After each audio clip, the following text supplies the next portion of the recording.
मगर दिल लगाना नहीं, जय लो पीना मगर दिल लगाना नहीं, हुस्न वालों की गलियों में जाना नहीं, हुस्न वालों की गलियों में जाना नहीं। Yellow shirt. ये दर्द जमाना क्या जाने, अरे प्यार में क्या क्या होता है, जब भगवान जुदा जब करता है तो खून के आंसू रोता है। Welcome to Kappu comedian number 1। Good evening. आप लोग कैसे हैं? ठीक होंगे, मस्त होंगे, बढ़िया होंगे। और अच्छा मैडम आप कैसे हैं? तू कैसा है पहले बता। मैं तो ठीक हूँ। अच्छा एक बार है ना, मैं एक गांव में था तो एक बनिए के यहाँ गया। वो क्या कर रहा था, मैं जब उधर से जा रहा था तो वो बिस्कुट खिला रहा था कुत्ते को। कुछ देर बिस्कुट खाने के बाद, कुछ थोड़ी देर के बाद वो कुत्ता यूं पलटी मारने लग गया। कभी यूं पलटी मारे, कभी इधर पलटी मारे, कभी यूं पलटी मारे, कभी इधर पलटी मारे। मैंने उस सेठ से पूछ लिया, अरे सेठ जी इस कुत्ते को क्या खिला दिया? सेठ बोला, मैंने इसे पतंजलि का बिस्कुट खिलाया था।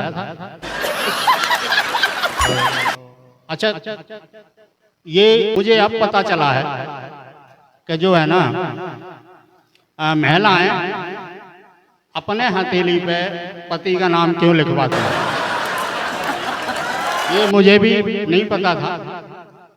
और अभी पता लगा है कि करवा चौथ पे कि ये हथेली पे अपने पे क्यों नाम लिखवाती हैं।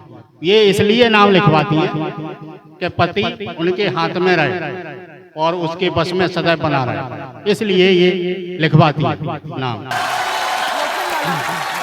और क्या पहले समय हुआ करता था और क्या अब समय है, अब में और समय में पहले में बहुत फर्क है।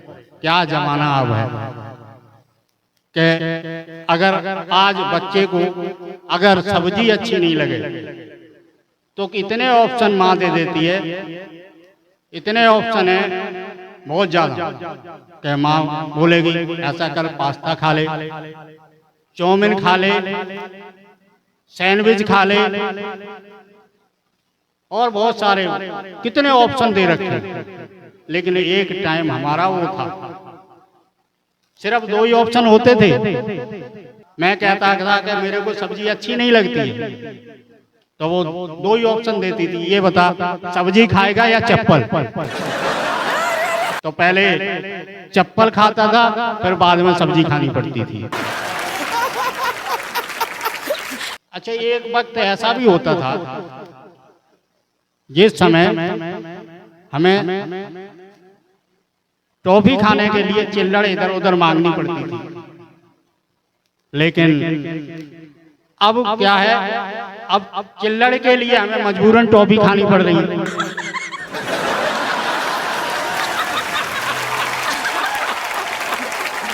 अच्छा आज तक ये पता नहीं चला है कि जब लड़के की शादी होती है और बारात जाती है बड़ा ढोल ढूम ढूम ढूम ढूम ढोल नगाड़े के साथ, तो लड़का तो खुश इसलिए होता है कि उसे तो दुल्हन मिलने वाली है। लेकिन बाराती क्यों खुश होते हैं पता नहीं, ढोल नगाड़े के साथ डांस करते जाएंगे, यूं करेंगे यूं करेंगे, और इतना नाचते हैं कि नाचते नाचते है ना उनकी नीचे पैंटें ही उतर जाती है। जो लोग सुबह लेट उठते हैं ना तो उनकी गलती नहीं है, लेकिन उनकी मजबूरी है सुबह जगने के लिए। क्यों कि बड़े आदमी होते हैं, लेट उठते हैं, उनके सपने भी उतने ही बड़े होते हैं तो उन्हें देखने में टाइम लगता है, इसलिए तो लेट तो उठेंगे ही वो। अच्छा शराबी भी बड़ा अजीब तरह के होते हैं। अभी 25 जून को दिल्ली में वोटिंग हुई और एक आदमी पहुंच गया वोट डालने के लिए और मशीन के पास जाके पहले तो खड़ा रहा और फिर 3 मिनट तक यूं करके मत्था ठोकता रहा। पोलिंग ऑफिसर बोला, भाई क्या सोच रहे हो? बोला, साहब सोच तो कुछ नहीं रहा हूं, मैं ये सोच रहा हूं कि रात जो 2 बोतल दे गया था उसका चुनाव चिन्ह क्या है, याद ही नहीं मुझे आ रहा है कि उसका चुनाव चिन्ह क्या है। तो ऐसे भी लोग होते हैं जो उन्हें याद ही नहीं रहता। अजीब दुनिया है। एक बार ना मुझे कुछ सांस लेने में दिक्कत सी आ रही थी, तो मैं डॉक्टर के पास गया। मैंने कहा, डॉक्टर साहब मुझे कुछ सांस सी नहीं मिल रही है, सांस लेने में कोई दिक्कत सी आ रही है। तो डॉक्टर साहब बोला ये बताओ सुबह उठते कितने बजे हो? मैंने कहा मैं तो 8 बजे उठता हूँ डॉक्टर साहब। बोला 4 बजे तो रामदेव बाबा के चेले चपाटे सारी ऑक्सीजन ले लेते हैं, तो इसलिए सांस लेने में दिक्कत हो रही है। तो सांस कहाँ से पूरी मिलेगी? इसलिए तो सांस ऑक्सीजन नहीं मिल रही है, सांस इसलिए नहीं आ रही। सुबह जल्दी जगा करो।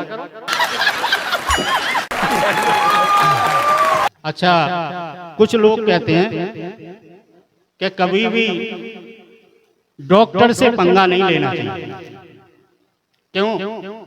जब भगवान नाराज होता है तो डॉक्टर के पास भेज देता है, और जब डॉक्टर नाराज होता है तो सीधा भगवान के पास भेज देता है।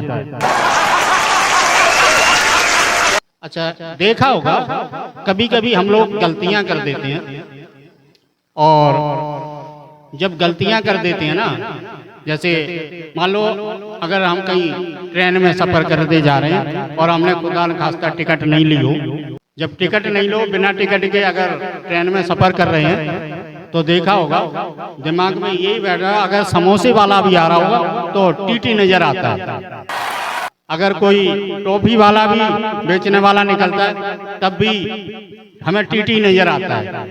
अच्छा, कोई आदमी कभी अपनी खूबसूरती पे अगर घमंड करे तो उसको है ना आधार कार्ड की फोटो देख ले, उसका सारा घमंड दूर हो जाएगा।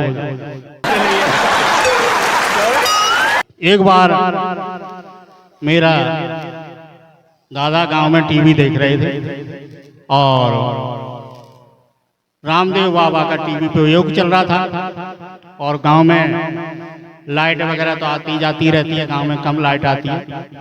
तो जब टीवी देख रहा था तो रामदेव बाबा का योग चल रहा था। रामदेव बाबा सांस योग कर रहे थे, तो मेरा दादा भी योग करने लग गया देख के टीवी। रामदेव बाबा टीवी में बोले, खींचो ऊपर को सांस। मेरा दादा ऊपर सांस खींच गया, बोला और खींचो ऊपर सांस, और खींच गया ऊपर।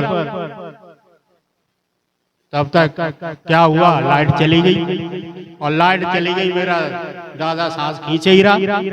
अरे मैंने कहा दादाजी सांस तो ले लो कम से कम। अरे सांस ले लो, लाइट चली गई है। दादा ने हमारे सांस ही नहीं ली। 2 घंटे बाद लाइट आई, लाइट तो आ गई लेकिन मेरे दादा की सांस वापस नहीं आई।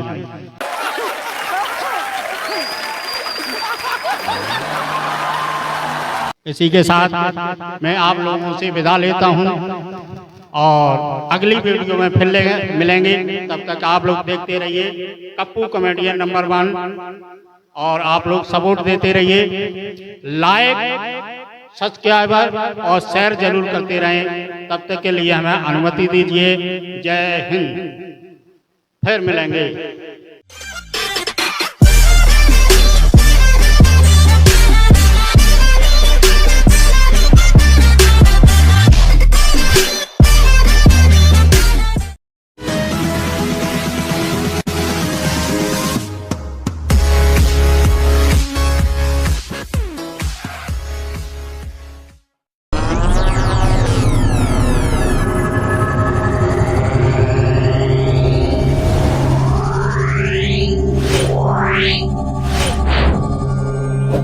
Wow.